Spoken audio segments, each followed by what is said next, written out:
और अब खबरें विस्तार से। बिहार में एनडीए के बीच सीट बंटवारों को लेकर चल रहा सस्पेंस आखिरकार कल देर रात समाप्त हो गया। दिल्ली में कल दिन भर चली कोर कमेटी की बैठक में निर्णय लेने के बाद भाजपा के राष्ट्रीय अध्यक्ष अमित शाह ने आखिरकार स्थिति को स्पष्ट कर दिया है। सूचना के आधार पर बिहार की सभी 40 संसदीय सीटों का बंटवारा हो गया है। साथ ही उन सीटों के नाम भी तय कर लिए गए हैं जिन पर भाजपा, जदयू और लोजपा के उम्मीदवार चुनाव लड़ेंगे। गौरतलब है कि बिहार की 40 सीटों में से भाजपा कुल 17 सीटों पर, जदयू भी 17 सीटों पर और लोजपा शेष 6 सीटों पर चुनाव लड़ेगी।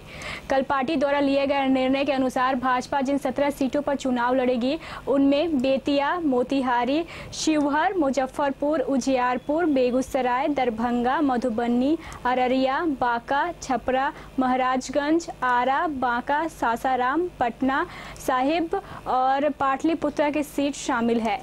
जबकि जदयू के पास कटिहार, पूर्णिया, झंझारपुर, सीतामढ़ी, सुपौल, किशनगंज, मधेपुरा, भागलपुर, गोपालगंज, सिवान, मुंगेर, नालंदा, गया, जहानाबाद, औरंगाबाद, काराकाट और वाल्मीकि नगर की सीटें गई हैं। इसके अलावा शेष 6 सीटें खगड़िया, नवादा, जमुई, हाजीपुर, समस्तीपुर और पूर्वी चंपारण आदि लोजपा के खाते में गई है। अगर पूरे सीमांचल क्षेत्र की सभी सीटों पर एक सरसरी निगाह डाले तो भाजपा सिर्फ अररिया की सीट पर ही चुनाव लड़ रही है। बाकी सीटें सहयोगी दल जदयू को दे दी गई है। इस घोषणा के साथ ही कटिहार संसदीय सीट पर चल रहा सस्पेंस भी समाप्त हो गया।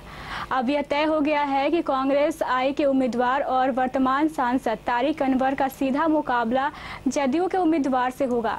जदयू के उम्मीदवार का नाम सभी लगभग तय बताया जा रहा है। इस उम्मीदवारी में जो एकमात्र नाम सामने आ रहा है वह दुलालचंद गोस्वामी का है। राजनीतिक पंडितों की माने तो जदयू के उम्मीदवार के रूप में दुलालचंद गोस्वामी का नाम घोषित होना लगभग तय है।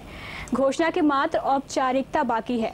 खैर जो भी हो, आज देर शाम तक भाजपा और जदयू द्वारा बिहार की लगभग सभी सीटों पर अपने अपने उम्मीदवारों के नाम की घोषणा कर दी जाएगी।